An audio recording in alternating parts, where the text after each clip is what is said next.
Bonjour, c'est Jules Lavie pour Code Source, le podcast d'actualité du Parisien.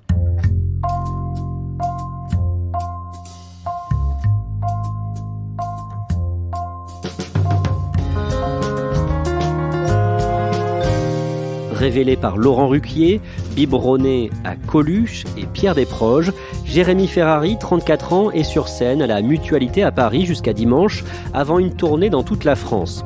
Après la religion et la guerre, son dernier spectacle, Anesthésie générale, s'attaque maintenant à la santé, et notamment la sienne. Ces maladies invisibles qui ont bien failli l'amener à commettre l'irréparable. Portrait d'un humoriste révolté signé Grégory Plouvier, du service culture du Parisien.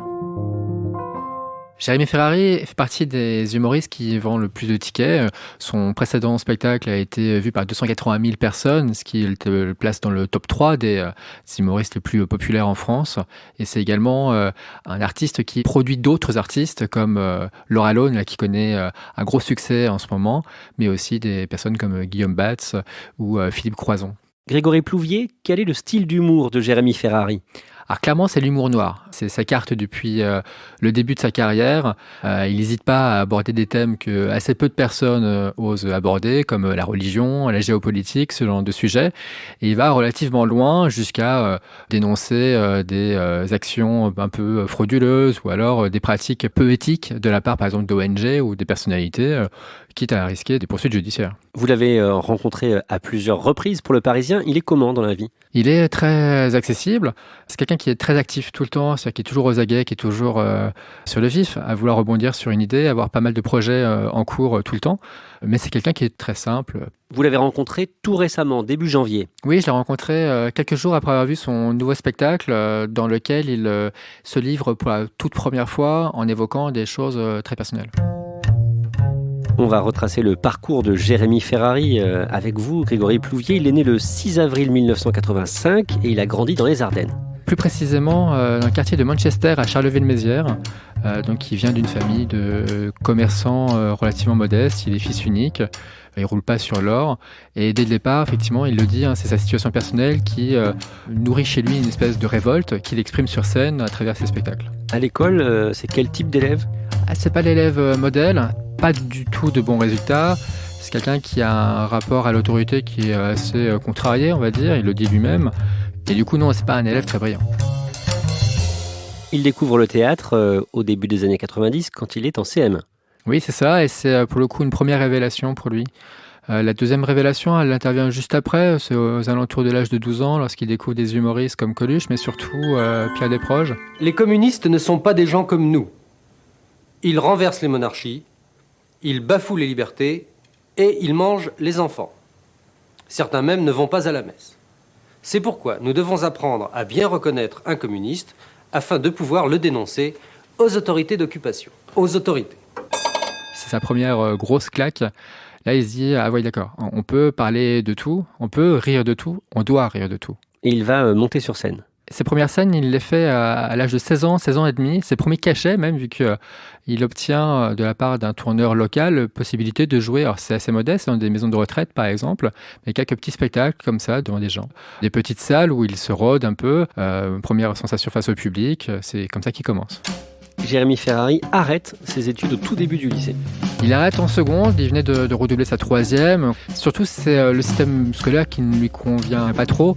Du coup, il arrête pour sa passion, le théâtre, et éventuellement tenter l'aventure au cours Florent.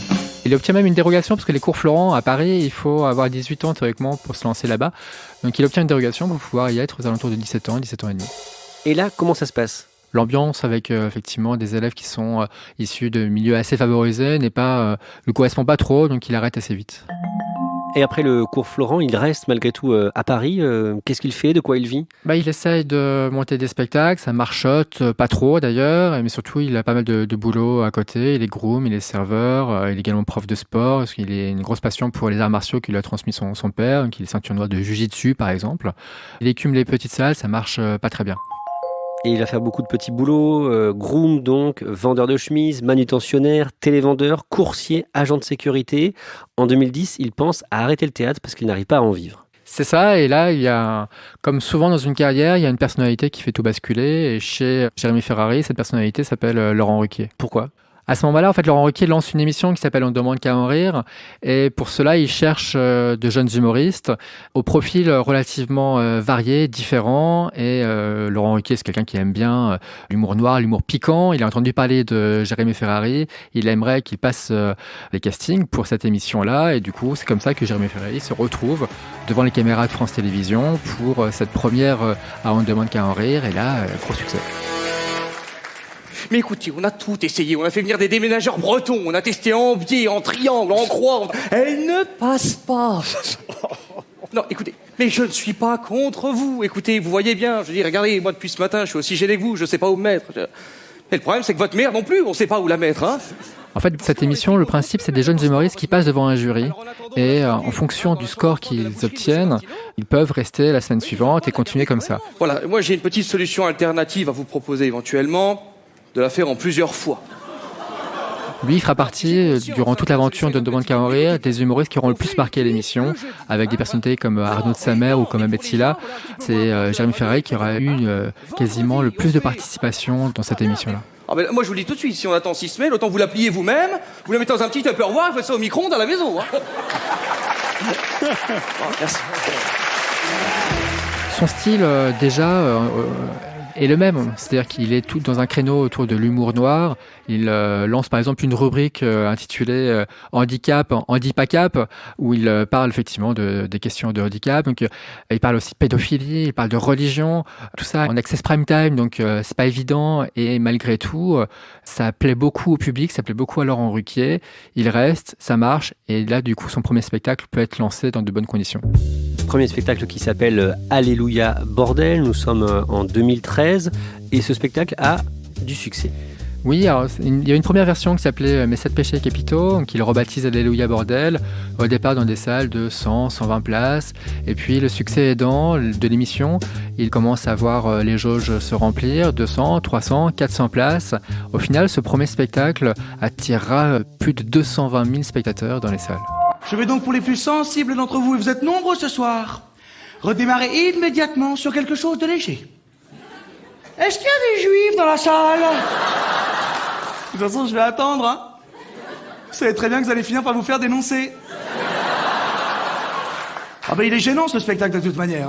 C'est à partir de ce spectacle-là qu'il lance son concept à signature, c'est-à-dire un spectacle égale un thème. Ce premier spectacle est consacré aux religions, puis voilà, pas de jaloux, les catholiques, les musulmans, les juifs, tout le monde dans le même sac. Il surligne un peu les absurdités de chaque livre, que ce soit le Coran, la Bible ou la Torah, et ça marche. Et il travaille beaucoup quand il prépare ses spectacles. Disons qu'il a une démarche qu'on qualifierait presque de journalistique dans le sens où il se documente énormément en amont. Il rencontre des professionnels. Là, en l'occurrence, il se renseigne beaucoup sur les religions, mais dans les spectacles suivants, il pourra voir des professeurs d'université. Et il amasse une somme de documents. D'ailleurs, à la fin de ces spectacles, lui, il s'en va après un premier appel, et il salue la salle, et il laisse un classeur sur la scène que les gens peuvent consulter à loisir. Ce classeur, il contient en fait toute la documentation qui a été faite pour réaliser ces spectacles. Il les met également en ligne. Là, pour son nouveau spectacle, il m'a dit ça faisait plusieurs dizaines de milliers de pages qui sont consultables sur Internet. À votre avis, pourquoi il creuse autant ces sujets ? Je pense que c'est quelqu'un qui ne prend rien pour argent comptant. Il y a une petite anecdote qu'il raconte au Parisien Magazine il y a quelques années, lorsqu'il découvre en fait que la petite souris n'existe pas. Comment il le découvre ? C'est en mettant, en fait, il était un peu intrigué comme tous les enfants par cette pièce qui se retrouve sous l'oreiller et du coup, il place devant sa chambre un soir, il a perdu une dent, il place devant sa chambre tout un tas de billes pour vérifier si la petite souris pourra se déplacer avec ça. Et évidemment, ce qui doit arriver arriva. Sa mère, lorsqu'elle rentre dans la chambre de nuit pour mettre une pièce à la place de la dent, patatras, elle tombe. Et du coup, c'est comme ça qu'il découvre que la petite souris n'existe pas. Et en fait, ça résume assez bien le fait que Jérémy Ferrari veuille à chaque fois, derrière des choses qui nous paraissent évidentes, gratouiller, chercher, enquêter.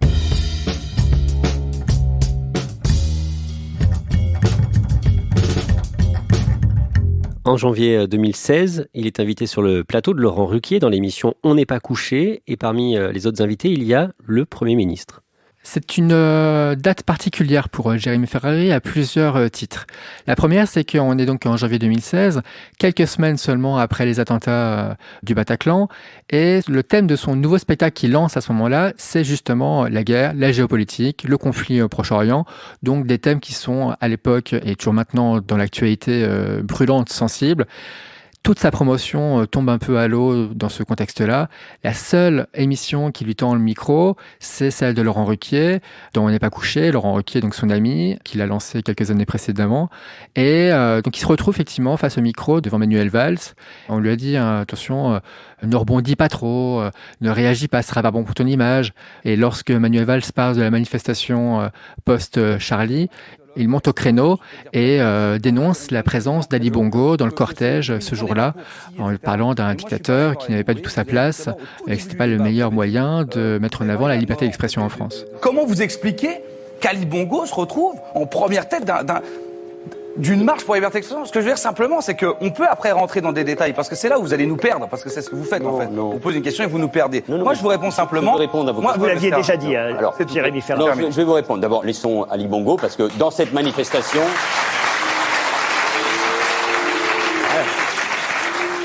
Dans cette manifestation, il y avait des chefs d'État et de gouvernement. Vous retenez Ali Bongo. Moi, je retiens et le président de l'autorité palestinienne, et le Premier ministre israélien, et surtout un autre Africain, élu, lui, Ibrahim Boubacar Keïta. parce qu'il n'est pas élu, Ali Bongo, finalement? Non, pas comme on l'entend. Manuel Valls est dans ses petits souliers, il a du mal à répondre sur le fond, et l'épisode fait le tour de la toile assez rapidement, et ça a un impact très fort sur son spectacle, vu que les journalistes découvrent cette polémique, vont voir le spectacle, chroniquent le spectacle, et là, le succès populaire est vraiment au rendez-vous. Dans la foulée, il part en tournée dans toute la France pour présenter son one-man show, donc vente de pièces à Beyrouth. Un one-man show qui commence par des déflagrations de bombes, etc., qu'on est quelques semaines, encore une fois, après les attentats. Donc c'est une entrée en matière qui est assez explosive dans tous les sens du terme. Et malgré tout, ça marche bien, ça marche très très bien. Au final, 280 000 personnes verront ce spectacle-là. Gros succès qui sera encore redoublé derrière avec des diffusions à la télévision. Jérémy Ferrari là, devient vraiment l'un des humoristes les plus vus en France. Toujours en 2016, au milieu de cette tournée, alors qu'il connaît donc le succès, il vient de jouer à Aix-en-Provence et ce soir-là, il ne va pas bien du tout. Il est dans une chambre d'hôtel, il vient de se disputer avec sa petite amie, vraiment une dispute assez violente, et il est sur le rebord d'une fenêtre, 20e étage d'un grand hôtel, il regarde le vide en dessous de lui, il voit des arbres en dessous, et il dit voilà, je vois ces sols comme des excroissances de la mort, et il est prêt à sauter. Heureusement, à ce moment-là, il y a son meilleur ami qui arrive et en discutant, en parlant, permettra de le ramener dans la chambre d'hôtel. C'est un épisode qui va le marquer, il va prendre conscience de plusieurs choses à ce moment-là. À ce moment-là, tout va bien pour lui. C'est-à-dire que le spectacle cartonne, il est très bien dans sa vie personnelle, il commence à avoir un poids dans la société, entre guillemets, parce qu'en fait, il me le dit, il dit voilà, j'ai jamais voulu être un simple humoriste, j'ai toujours voulu avoir une action pour la vie des gens. Il commence là à sentir ça, à toucher ça du doigt, et malgré tout, il va pas bien. Donc là, pour lui, c'est une vraie prise de conscience. Il doit affronter les maladies invisibles qu'il doit dompter depuis des années. Cette fois-ci, il doit vraiment s'attaquer à ce problème-là. C'est quoi ces maladies invisibles ? Il le dit sur scène d'une manière très naturelle et très simple. Il dit voilà, je suis atteint de troubles obsessionnels, de troubles d'attention, de maladies de la dépendance, ce qui se caractérise en ce qui le concerne lui par un fort alcoolisme passé. Et il est également diagnostiqué HP, donc haut potentiel, donc surdoué pour aller vite. Voilà, c'est un cocktail de maladies invisibles qui, combinées les unes avec les autres, font que ça occasionne une situation personnelle très difficile à gérer. Les médecins qui le suivront quelques semaines après cet épisode diront vous avez beaucoup de chance, vous avez beaucoup de mérite en tout cas, parce qu'avec ce cocktail-là, soit on tombe dans la drogue, soit on se suicide. En tout cas, les cas positifs sont rares. Bravo, chapeau d'être là. Et là, il se dit notamment qu'il doit arrêter de boire. Oui, parce qu'en fait, il le décrit sur scène et il nous le dit dans l'interview. Il est arrivé à un stade où l'alcool était plus que problématique. Il buvait jusqu'à 6 à 7 litres de vin par jour les dernières semaines avant l'épisode. Du coup, il rentre en cure. Il voit des médecins qui mettent des mots en fait sur ce qu'il vit. Parce qu'il le dit, les maladies invisibles, le problème c'est qu'on n'en parle pas assez, c'est que les gens ne sont pas suffisamment informés. Du coup, lorsqu'on ne sait pas de quoi on souffre, c'est très compliqué d'être pris en charge. Il rentre dans une démarche de prise en charge. C'est difficile parce que du coup, il n'a plus ces béquilles artificielles que sont les médicaments ou que sont l'alcool. Donc lorsqu'il chute, c'est des chutes qui font mal, mais il se relève, il tient le choc et il a cette phrase que lui ont dit des médecins en disant voilà, tout ce que vous vivez aujourd'hui vous fait souffrir, voire vous détruit, mais sachez une chose, si vous réussissez à maîtriser, vous allez avoir des super pouvoirs parce que ce sont des maladies, mais qui, une fois domptées, peuvent faire des choses exceptionnelles. Et du coup, il me dit, voilà, je me suis senti comme un X-Men lorsqu'ils m'ont dit ça. Et du coup, il est reparti sur une démarche très positive. Qu'est-ce qu'il dit de sa fragilité ? Il dit qu'il est à la fois très fragile, mais qu'il est également très fort. Aujourd'hui, il se sent suffisamment fort pour pouvoir, en parler, et ensuite pour pouvoir donner un message d'espoir aux gens qui peuvent être dans cette situation-là en disant voilà, moi si j'y suis arrivé, tout le monde peut y arriver. Et surtout, il faut en parler parce que c'est que comme ça que on peut avancer et on peut se soigner et on peut évoluer. Il y a une chose qu'il met en avant, il a vécu des dizaines de réunions d'alcooliques anonymes. C'est en disant comme ça, face à des inconnus, toute la part la plus sombre de soi et recevoir en échange de l'amour et juste de la bienveillance, c'est le plus beau des pansements, c'est ce qu'il dit lui. Du coup, ce spectacle-là, pour lui, c'est un pansement XXL, c'est dire voilà, j'ai ce profil-là, j'ai ces difficultés-là, j'ai à ce point confiance en vous que je vous en parle. Et de surcroît, ça va permettre à des dizaines, des centaines, peut-être des milliers de personnes qui souffraient de ces maux-là, de se dire, finalement, c'est pas forcément irrémédiable. Une fois qu'on est pris en charge, on peut ressortir la tête haute. Et ce spectacle-là, derrière l'humour noir, il fait rimer ça avec espoir. De ces maladies, de cette souffrance, il tire un nouveau spectacle qui s'appelle Anesthésie générale. C'est une charge virulente contre les dérives des pratiques de certains laboratoires, les dérives du système de santé français, mais dans lequel il parle également de ses propres failles, sur ses propres maladies qu'il a dû apprendre à dompter. Ça fait des années que je cache des trucs, que j'ai pas voulu raconter des choses, parce que je me disais que ça n'intéressait personne, et puis parce que ça ne concerne pas les gens. Et puis quand je me suis mis à écrire sur la santé, je me suis dit en fait je ne peux pas ne pas parler de ce que j'ai vécu, parce que je pense que ça va aider plein de gens. Il y a eu des périodes dans ma vie qui étaient compliquées. Maintenant, ça fait plusieurs années que je me suis éloigné de pas mal de choses, et donc là je me dis que je suis capable d'en parler. C'est émouvant de l'écouter parler de tout ça sur scène ? C'est étonnamment drôle. Évidemment émouvant, et lorsqu'on sort du théâtre, il nous faut quelques minutes pour reprendre une conversation un peu normale parce qu'il y a un effet de choc qui est rare en fait dans le monde de l'humour. On se sent à la fois privilégié qu'il ait eu cette confiance de nous confier tout ça, et à la fois on voit un peu les choses différemment, et c'est un des rares spectacles pour lequel on se met un peu dans la peau de quelqu'un d'autre en se disant « Ah oui, d'accord, moi c'est des problèmes que je n'ai pas, mais c'est terriblement impactant de sentir tout ce qu'il a pu vivre au quotidien. » Il ne rend pas ça glauque, il rend ça finalement un sujet de conversation presque comme les autres. Et ça, pour le coup, c'est un joli tour de force. Et son spectacle est déjà un succès. Oui, il a déjà vendu 100 000 billets avant même sa toute première date à Paris. Donc c'est des chiffres vraiment impressionnants. Tout est complet donc sur Paris cette année. Beaucoup de dates en province le sont également. Il y a encore quelques zéniths pour lesquels il reste des places. Il sera également en 2021. Il a déjà des dates pour Paris. Il sera de retour aux Folies Bergères. Il devrait dépasser la barre des 300 000 billets sûrement. Et en tout cas être l'un des spectacles les plus vus en 2020 dans le registre de l'humour.